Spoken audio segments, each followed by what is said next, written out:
wabarakatuh. Perkenalkan, nama saya Fernanda Lydia, NIM 933105219, Prodi Studi Agama, Fakultas Usuluddin dan Dakwah. Di sini saya akan sedikit meringkas atau meresum materi praktek agama oriental. Yang pertama, agama oriental. Tafsir merupakan salah satu kegiatan yang digunakan untuk menyikapi sesuatu yang sulit untuk dijelaskan.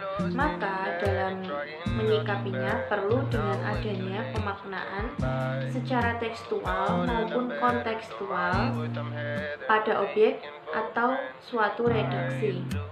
Dari sudut pandang etimologi, bahwa untuk menyikapi sesuatu yang mempunyai sifat indrawi dan dapat pula digunakan untuk menyikapi sesuatu yang sifatnya maknawi atau makna rasional. Dapat dicontohkan bahwa pada istilah al-tarbiyah dari kata rob, maka dapat dikonotasikan oleh beberapa pakar berikut yang merupakan hasil tafsir dan pandangan beliau.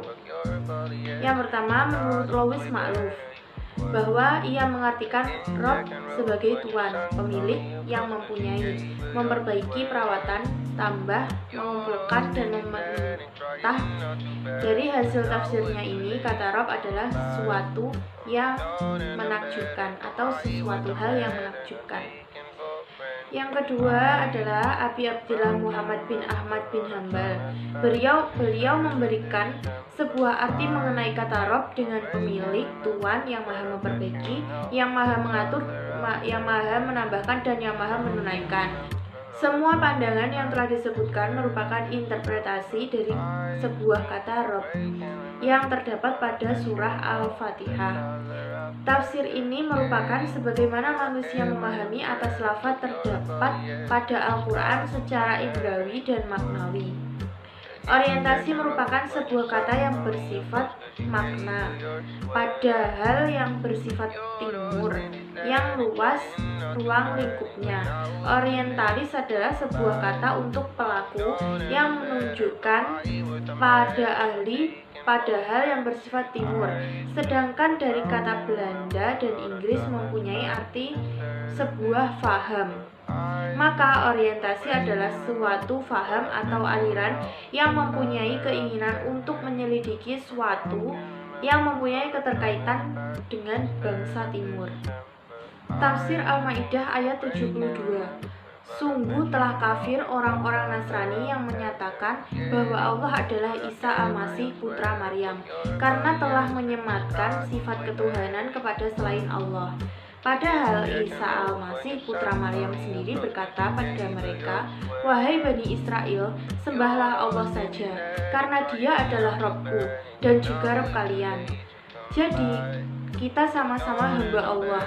Hal itu karena siapa saja yang menyekutukan Allah dengan sesuatu, maka dia dilarang masuk ke dalam surga untuk selama-lamanya. Tempat tinggalnya adalah neraka jahanam. Tidak ada yang dapat menolong dan membantunya di sisi Allah, dan tidak ada yang dapat menyelamatkan dari azab yang menunggunya. Pengertian munasabah, sejarah peradaban yang merupakan pengalaman polarisasi manusia dari masa ke masa yang cukup panjang. Al-Quran dan hadis juga mengalami perjalanan yang cukup panjang. Al-Quran sendiri diturunkan oleh Allah sebagai pedoman nilai moral manusia dalam menjalankan kehidupan secara universal. Munasabah merupakan suatu keterkaitan makna ayat secara ekstual maupun kontekstual yang terdapat pada kitab suci Al-Quran. Banyak pendapat ulama mengenai pengertian maupun mendefinisikan munasabah. Berikut merupakan pendapat para tokoh intelektual mengenai munasabah. Yang pertama, menurut Az-Zarkashi, munasabah adalah suatu hal yang dapat dipahami tatkala dihadapkan kepada akal, pasti akal itu akan menerimanya. Yang kedua, menurut Manna Al-Qotan, munasabah adalah sisi keterkaitan antara beberapa ungkapan di dalam suatu ayat, atau antara ayat pada beberapa ayat, atau antara surat di dalam Al-Quran. Yang ketiga, menurut Ibnu Al-Arbani, munasabah adalah keterkaitan ayat-ayat Al-Quran sehingga seolah-olah merupakan suatu ungkapan yang mempunyai kesatuan makna dan keteraturan redaksi. Munasabah merupakan ilmu yang sangat agung, salah satu redaksi ilham Tuhan yang menjelaskan suatu keadaan ataupun firman Tuhan yang selalu berkaitan antara ayat dengan ayat, surat dengan surat, dengan pemahaman yang sama. Hal ini adalah kolerasi yang terdapat pada redaksi firman Allah yang berkesinambungan. Dengan demikian, dengan berpedoman kepada Al-Quran, maka setiap persoalan dapat terjawabkan dengan kolerasi yang terdapat pada munasabah ataupun surat. Kolerasi ayat dengan tema.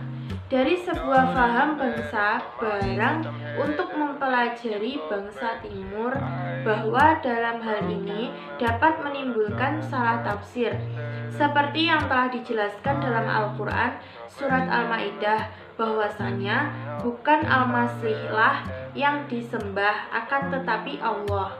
Oriental yang merupakan salah satu faham untuk mempelajari bangsa timur, maka dalam prakteknya mengalami salah tafsir.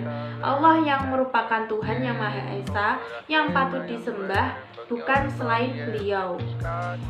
Kolerasi ini merupakan sebuah fenomena yang kita ketahui secara konkret dalam praktek agamanya.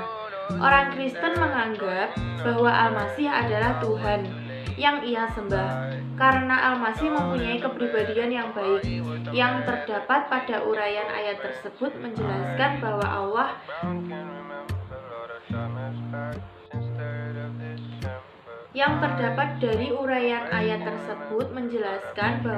Al-Masih memerintah untuk menyembah Allah. Kesalahan ini dalam praktek Nasrani dan Yahudi menganggap bahwa Al-Masih adalah Tuhan. Allah adalah seolah-olah tangan ketiga dalam praktek agamanya, karena Al-Masih adalah putra Tuhan. Dalam praktek agamanya, untuk penafsiran pada sebuah ilmu pengetahuan bukan hanya menggunakan akal, tetapi menggunakan sebuah kepercayaan ataupun hati. Bangsa Barat sendiri dalam mempelajari Al-Quran dengan menggunakan akal, maka dalam menjelaskan Al-Quran akan rancu.